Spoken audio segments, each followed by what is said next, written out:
Bienvenue au Bleu Blanc Rouge Podcast. Aujourd'hui dans cette vidéo, il sera question de mon top 10 des meilleurs recrues dans le système du Canadien de Montréal. Et sachant que le système du Canadien de Montréal est bourré de bonnes recrues, ça a été très dur de faire le top 10, surtout de la position 4 à 7, sachant que tous les joueurs que j'ai positionnés là avaient environ, selon moi, le même talent. Il faut surtout savoir que moi, j'ai pas vu jouer tous ces joueurs-là. J'ai surtout entendu des échos de leurs joueurs, des joueurs qui ont joué avec eux, des entraîneurs, des recruteurs dans la Ligue nationale. Donc, je me suis bâti une opinion à travers tout ce que j'ai entendu partout dans le monde du hockey. Donc, c'est vraiment à prendre avec un grain de sel et c'est propre à chacun. Tu sais, ça se peut qu'une position, vous ne soyez pas d'accord que ça soit trop haut, que ce soit trop bas. Et c'est justement ça. Si vous trouvez que c'est trop haut, trop bas, interagissez dans les commentaires. Ça va me faire plaisir de vous répondre et de prendre votre opinion en compte. Pour commencer, on va commencer avec la 10e position qui, selon moi, est Riley Kidney. Riley Kidney est un joueur de 6 pieds, 175 livres. Il a été repêché 63e au total en 2021.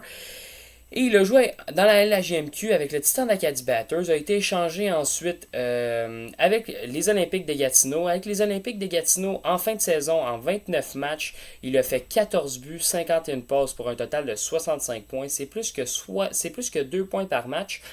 Et il se démarque surtout par sa capacité à faire des jeux avec les attaquants, à faire des passes, à ouvrir les lignes de passe, à trouver des joueurs dans les zones difficiles à atteindre. C'est vraiment par ça qu'il se démarque et il a une bonne vision du jeu, il est très responsable défensivement. C'est pour ça qu'il va être 10e sur mon classement. En 9e position, un joueur un petit peu comme Riley Kidney, c'est Sean Farrell. Sean Farrell, il a joué dans la NCAA avec le Harvard University. Il a été repêché 124e au total. Ça, c'est en 4e ronde en 2020. Un joueur dans le même style que Riley Kidney. Un two-way forward de 5 pieds 9, 175 livres. Un petit peu plus petit que Riley Kidney. Mais il a plus de capacité, il a un plus gros ceiling, un plus gros plafond que Riley Kidney, selon moi. C'est pour ça qu'il est un peu en avant. Et l'année passée, dans la NCAA, en 34 matchs, il a marqué 20 buts et 33 passes pour 53 points. C'est une excellente production offensive. On l'a vu un petit peu à la fin de l'année avec le Canadien de Montréal. Il était responsable, c'était un bon joueur. On le voyait, il était un petit peu petit, se faisait un petit peu battre physiquement par les joueurs de la Ligue nationale. Mais il avait laissé une très bonne impression aux dirigeants du Canadien. En 8e position, un joueur un petit peu dans le même style que les deux premiers, un two-way forward. En Philippe Méchard, je vois un two-way forward, un joueur de 5 pieds 10, 168 livres, qui jouait en Slovaquie. Ensuite, il est venu dans la OHL pendant une saison avec les Rangers de Kitchener. Il avait eu un excellent début avec cette équipe-là. 6 points à ses 2-3 premiers matchs, je crois. Ensuite, ça s'est calmé un petit peu. En 52 matchs, il a fait 17 buts, 34 passes pour 51 points. Mais en lui aussi, je vois un two-way forward qui est capable d'exploser en attaque, mais responsable, qui va toujours revenir en défense, qui est capable de bien compléter ses coéquipiers sur son trio. Donc, c'est pour ça que je le place un petit peu en avant, parce que je crois qu'il a des meilleures aptitudes offensives que les deux premiers, et il est plus responsable en défensive. C'est pour ça que je le place au 8e rang de mon classement. En 7e position, j'ai vraiment hésité à le mettre au 5e, 4e rang, ce joueur-là. Ça va être vraiment surprenant, mais c'est Emil Heinemann. Emil Heinemann, pour moi, c'est un excellent joueur. Un joueur de 6 pieds 194 livres, pardon. Il a joué en Suède avec le Lek Sand IF. Il a joué 35 matchs, il a marqué 8 buts, 7 passes. Et à la fin de l'année, il est venu rejoindre le Rocket de Laval pendant 11 matchs et il n'a pas manqué sa sortie. Il a réussi à marquer 7 buts et 2 passes en 11 matchs, comme j'ai dit. Il a vraiment impressionné son coach à Laval. Tout le monde qui le voyait jouer disait qu'il était excellent. Il a un bon coup de patin pour son gabarit. Il a un excellent tir du poignet et il me fait penser un petit peu à un Max Pacioretty. Un bon tir du poignet, quand même bon coup de patin.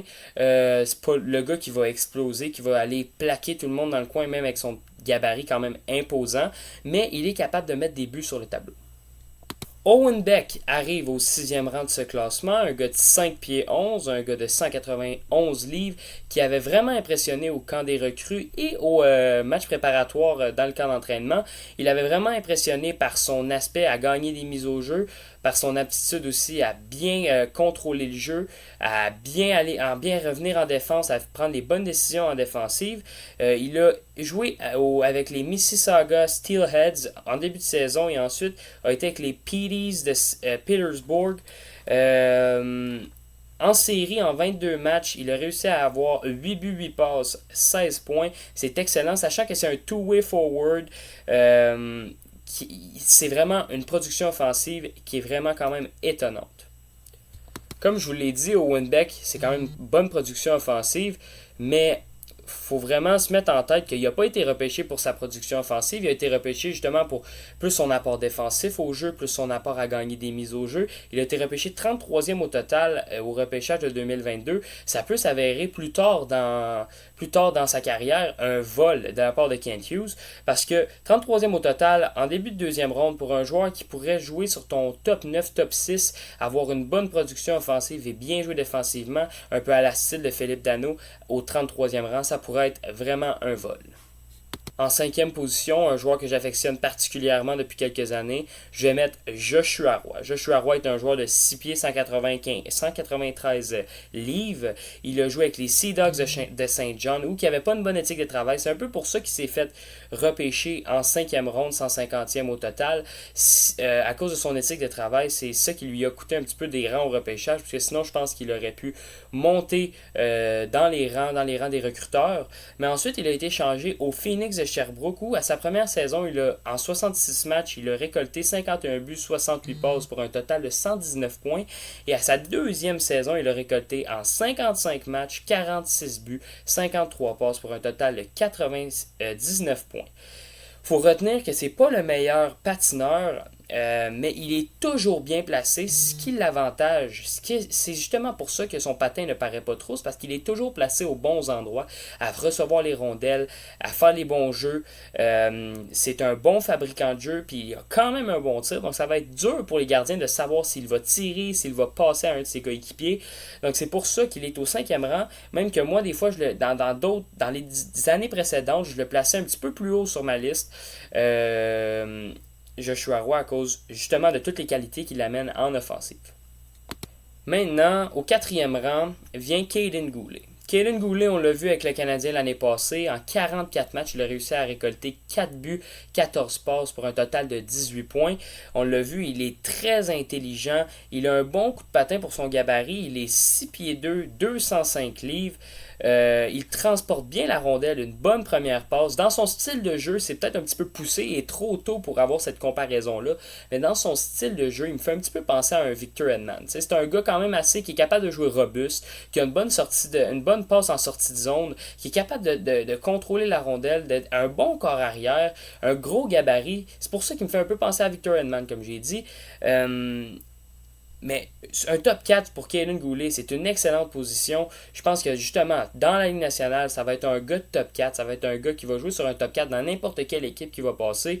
C'est un excellent défenseur dans la Ligue nationale de hockey. Maintenant, on rentre dans le vif du sujet. Pour moi, à la 3e position, il y a David Reinbacher, un gars de 6 pieds 2, 185 livres, repêché 5e au total l'an dernier. Beaucoup de gens voulaient repêcher Michkov, mais selon moi, on a pris la bonne décision en repêchant Reinbacher. Même si on avait trop de défenseurs, comme on dit, tu n'as jamais trop de défenseurs, on va pouvoir en échanger pour aller chercher un attaquant, pour aller chercher un goaler qui va compléter ton équipe. L'année passée, il a joué en Suisse avec le Cloten HC. Il a joué 46 matchs, récolté 3 buts, 16 passes pour un total de 22 points. Les échos qu'on a entendus des recruteurs, des joueurs qui l'ont vu jouer en Suisse, de ses coachs, c'est que c'est un joueur qui coupe les jeux en défensive, qui est très très bon, qui se positionne très bien justement dans sa zone. Un tir frappé puissant, mais qui manque un petit peu de précision. Et ce qu'il faut retenir, c'est qu'il joue déjà avec des hommes. Il est déjà habitué, entre guillemets, avec la Ligue nationale. Mais faut pas oublier non plus que on peut pas le jeter dans la gueule du loup non plus. Moi, cette année, je le ferai jouer en Suisse encore. Va te développer un petit peu dans ta ligue. Va voir ta famille, tes amis, tu sais. On va pas lui rajouter un stress à le faire jouer tout de suite dans la Ligue nationale. Ça ne sert à rien. On va laisser aller se développer et qu'il devienne encore un meilleur joueur qu'il est déjà. À la deuxième position, pour moi, vient Logan Mailloux. Logan Mailloux, un joueur qui a joué dans la OHL avec les London Knights, qui en 59 matchs a marqué 25 buts et 28 passes pour un total de 53 points. En 2021, il a été repêché 31e au total. Tout le monde connaît un petit peu la situation de qu'est-ce qui s'est passé avec Logan Mailloux, mais moi je pense que c'est derrière nous et que maintenant il faut voir vers l'avant qu'est-ce que Logan Mailloux va nous amener.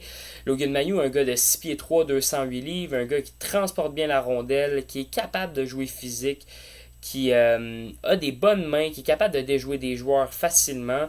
Et l'année passée, justement, en série aussi, en 21 matchs, il a récolté 8 buts et 16 passes pour un total de 24 points. Il a été très utile à son équipe qui était les London Knights. Faut pas laisser la situation qui s'est passée il y a quelques années influencer un petit peu nos qu'est-ce qu'on pense de Logan Mailloux. Il faut vraiment voir au niveau hockey, est-ce que c'est vraiment un bon joueur de hockey? Et selon moi, c'est tout qu'un joueur de hockey. Ça va être tout qu'un joueur de hockey pour le Canadien de Montréal. Si on est capable de bien le développer justement dans la ligue dans la AHL, dans la ligue américaine, je crois vraiment qu'il va pouvoir être un excellent joueur de hockey pour le Canadien de Montréal. À la première position, moi je mets Lane Hutson. Lane Hutson est un joueur avec un petit gabarit. Cette année, il a pris 2 pouces et à peu près 30 livres. Il est rendu 5 pieds 10, 178 livres. Il a été repêché 62e en 2022. Ça, c'est un vrai vol de la part de Kent Hughes. L'année passée, dans la NCAA, on sait, il a battu des records, les records de Brian Leetch et de Kel McCarr, en récoltant 15 buts, 33 passes, 48 points en 39 matchs à sa première saison dans la NCAA. C'est tout simplement incroyable qu'est-ce qu'il a réussi à faire. Et je vais vous faire un petit comparatif avec Kel McCarr. Kel McCarr, à sa première saison, il a récolté 34 matchs, il a récolté 5 buts, 16 passes, 21 points. Et Lane Hutson, comme je vous ai dit, 48 points en 39 matchs. J'ai fait un petit calcul vite fait. Kel McCarr, à sa deuxième saison, il a récolté une moyenne de points par match de 1,20. Et à la première saison de Lane Hutson a récolté une moyenne de points de 1,23. Donc à sa première saison, techniquement, au point statistique, Lane Hutson était meilleur que Kel McCarr. Selon les statistiques, bien évidemment, je ne dis pas que Lane Hutson va devenir un Kel McCarr. J'aimerais bien ça, mais on va attendre de voir son développement. On sait que c'est un petit gabarit, mais il est capable de se servir de son corps, de sa vision du jeu, de ses mains, de sa rapidité pour se trouver de l'espace dans les endroits difficiles à atteindre, est capable d'utiliser une bonne première passe en sortie de territoire, transporte bien la rondelle pour l'amener dans le territoire adverse. C'est pour ça qu'il est, selon moi, le meilleur espoir du Canadien de Montréal. Comme je vous ai dit, là, j'ai fait un petit peu mon top 10. Le top 10, il faut bien prendre en compte que j'ai pas mis les joueurs comme Slavkovski, Arbor Xhekaj, parce qu'ils n'ont pas joué ils ont joué des matchs l'année passée avec les Canadiens. Je sais que j'ai mis Goulet, mais Goulet a été blessé un petit peu la majorité de la saison et je voulais le mettre parce que Goulet est un excellent joueur de hockey et je pensais qu'il y avait, je suis sûr à 100% qu'il y avait sa place sur ce top 10-là. Ben, si j'aurais mis Juraj Slavkovski, je pense que j'aurais mis Juraj Slavkovski entre la position 1 et 2, ça c'est clair. Mais il faut vraiment retenir que le Canadien, dans leur top 4, dans le top 4 des meilleurs espoirs que j'ai mis, c'est 4 défenseurs.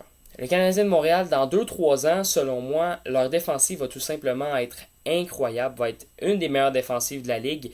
Ça va être vraiment à retenir et à observer. C'était tout pour cette vidéo. J'espère que ça vous a plu. Si ça vous a plu, n'hésitez pas à lâcher un petit like, à vous abonner, à commenter si vous êtes d'accord avec moi sur mon top 10. Et je vous dis ciao, on se revoit pour une autre vidéo.